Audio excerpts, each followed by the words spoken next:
Hi, my name is Lauren Davina, and this is a story time about the future of design. I'm a professional director and artist working in film and television, but that's not where the story starts. Before I talk about where I believe design is going in the age of AI, I want to rewind to a moment when I was trying to figure out how to be a designer at all. It starts at school. A long time ago, I graduated from RISD. And I mentioned that not because the name matters, but because RISD has a very particular educational environment. One that tends to produce young artists who later go on to shape the world, sometimes in profound ways, for better or worse. And I think this has to do with the curriculum. It's a 4-year, extremely intensive system designed to force young artists to identify their own voice early, loudly, and without a safety net. The structure goes something like this. Year 1, suffer. Drawing, sculpting, visualizing bootcamp 5 days a week. There is very little technology. And year 2? Well, by the second year, you're supposed to know what kind of torture you enjoy most. I chose film, animation, and video because it was the biggest container for everything I wanted. And I only had access to these sort of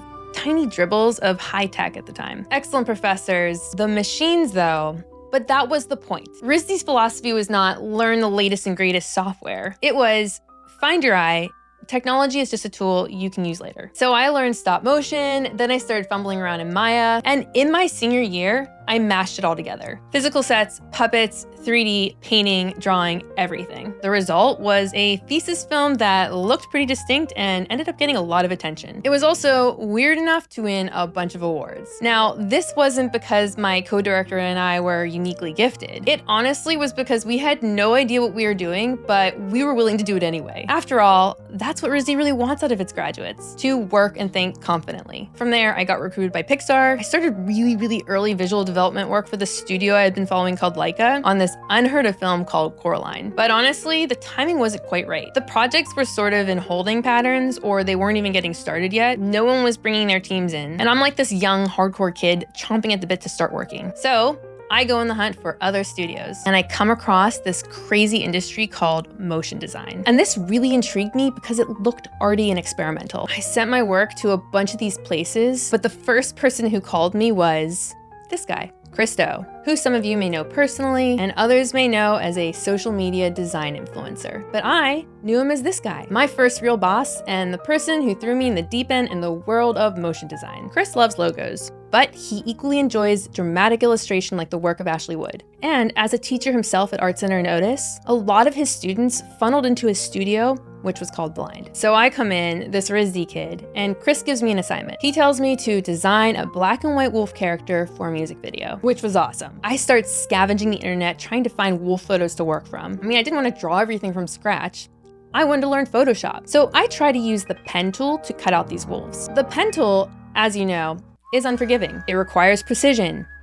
You have to understand handles and curves and all of that. I did not. Meanwhile, Chris is pacing behind me, periodically asking, Lauren, where are my wolves? I'm sweating. Finally, in desperation, I look over at the toolbar and I see this other thing, the polygonal lasso tool. This is like an ultimate legacy tool. It just makes these straight lines. No curves, no finesse, just jagged little lines. But it's easy and I'm under pressure. So I give up on the pen tool and I just start violently hacking these wolves out with the polygonal lasso tool. The result? The wolves looked wrong. Angular, skinny, geometric, kind of starved, high contrast, and very messy. But every few seconds, I hear behind me, Lauren, wolves. Now, my imposter syndrome is really kicking in. I'm this 22-year-old person, and I feel like I'm gonna die. After a while, Chris walks behind my screen and then says loudly, yo, stop. And in that moment, I am completely convinced that I'm about to be fired over these ugly wolves. He stares at the screen and then just says loudly enough for the whole studio to hear, these are sick. And I realized they weren't wrong. They were a look. My incompetence with the pen tool, plus the pressure, plus the wrong tool used aggressively, accidentally unlocked a new style of character design for me. And for a while, these skinny, polygonal, high contrast, messy wolves became part of my signature. So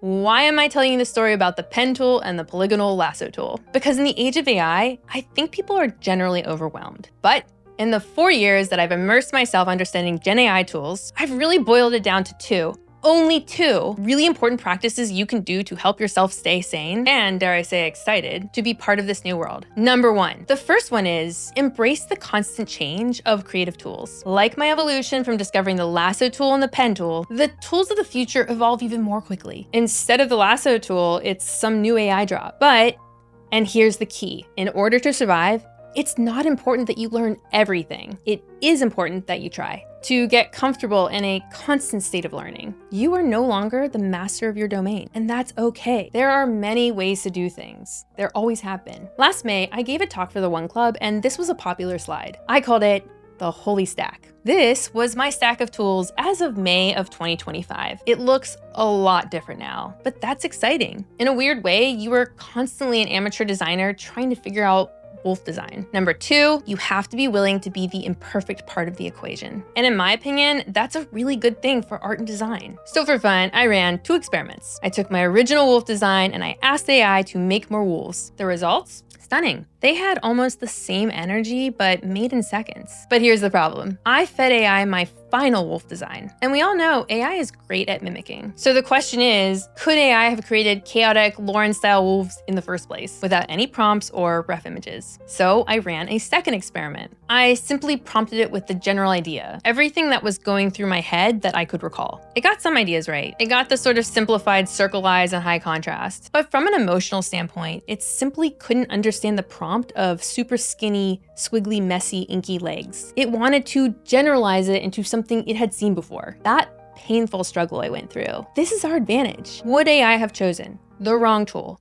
Under pressure, combined with my insecurity, plus Christo walking up at that exact moment and deciding to say, stop, don't fix it? I don't think so. If AI hits a problem, it finds the least problematic solution. It's biased towards, what's the target? Let me hit it. Those ugly, interesting wolves only existed because I didn't know what I was doing, and someone with taste saw value before they were fixed. That's a very human chain of events. Theoretically, you might be able to prompt an AI like this. Pretend you're a driven, naive 22-year-old woman in 2006 who doesn't know how to use Photoshop very well. You're under pressure. Your boss, Christo, keeps asking for wolves.